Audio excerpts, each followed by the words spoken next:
How to remove Apple ID without password on iOS 16.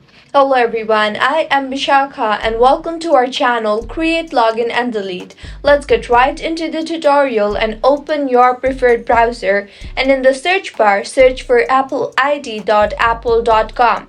You will see an option for sign in there. Click on that and then click on Forgotten your Apple ID or password.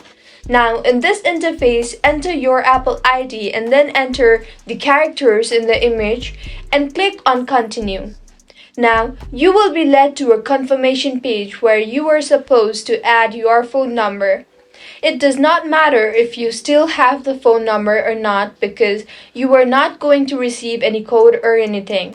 It is just for verification purpose. So I will add my number here. And you can see a pop-up has appeared, so I will click on Allow. Apple will now ask me for my phone passcode. I will enter that and you can see I can change my Apple ID password now.